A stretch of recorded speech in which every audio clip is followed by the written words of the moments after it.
What is up, everyone? Welcome back to another one on the A-Team channel.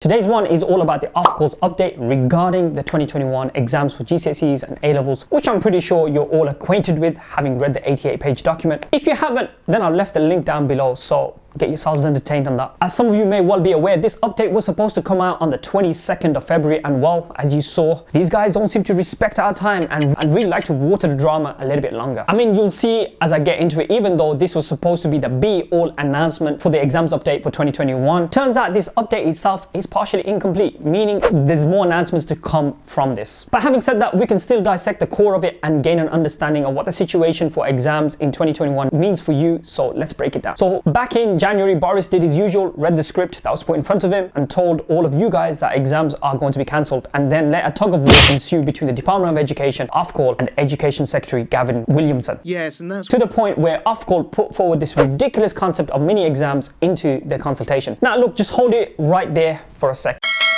I want to put a disclaimer here. I'm not like these YouTube channels that just feeds into the drama and criticizes everything in place just to get views. Look, it's super easy to be critical about things and processes and not be able to do something yourself. So look, I went right ahead and took part in the consultation myself. It did take some considerable amount of time, but I still did it because firstly, I want to know what's going on, and secondly, I want to be able to feed you guys the most accurate and honest information out there. I will, however, vent out my frustrations about this, and back in January, during the middle of this unpredictable pandemic, we just had the governor of the country say that exams are cancelled, and then you're proposing these so-called mini exams. I mean, how many are we talking here? Are we talking like it's going to be like those mini eggs compared to an actual free-range, large-sized egg? Seriously, can someone give me some clarity on how many are we talking here? And the reason this ticked me off to this extent that it has, and that is, you know, when school started back in September, OFQUAL turned around and said that they would devise a contingency plan. Just in case some of you don't understand these terminologies, let me just quickly break it down for you. A contingency plan is basically a backup plan, so when plan A doesn't work out accordingly, you go to plan B. OFQUAL have throughout the course of the year been telling us that they've got contingency plans in place should exams get cancelled. So if you actually went ahead and asked anyone at OFQUAL, what was it then? All you'll get is a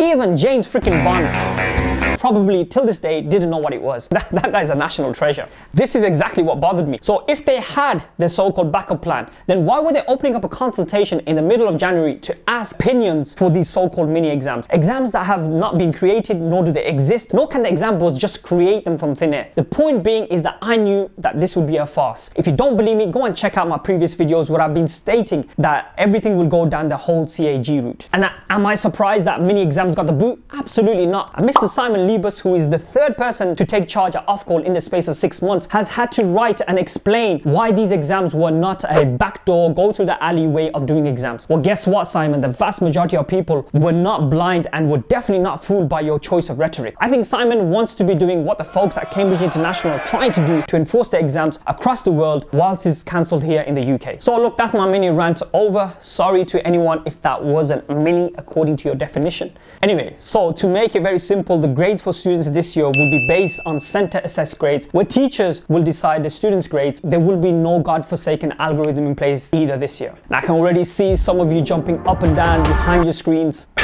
Every school and centre will now have to liaise with the exam boards, who will be advising them on what criteria to follow to ensure a level of transparency and to also monitor the situation. Teachers can use a range of evidence which include coursework, mock exams, essays, in-class tests to aid them in predicting the grade, and the exam boards could also be sending out additional material to schools to conduct future assessments, and then results will be submitted to the exam boards by June 18th. Guys, this is what we have been already doing here as our contingency plan here at A-Team, and we will continue our efforts very much so in completing this. I would encourage all of you to continue working very hard during this time, as these assessments that are placed in front of you will now count more than ever. Also, as you can imagine, this method has already received a ton of criticism about how it would be unfair and how grades will be hyperinflated. I'm not going to even try and play nice on this one. Remember what I just said about how easy it is to be critical about things at the start. This is my message to anyone that wants to be critical about this process. Look, at the end of the day, the students didn't come up with this model. You guys in the higher powers did, and we have been waiting patiently for you people to inform us of what we need to do. Also, tell me what is fair about missing months of school, undergoing online learning, which in some cases is practically not even learning, and then to be told that the system's unfair. Which, by the way, I do totally agree with, that the system is unfair and has been for several years. Cramming in as many exams into a few weeks at the end of the year, that doesn't prove intelligence. You know,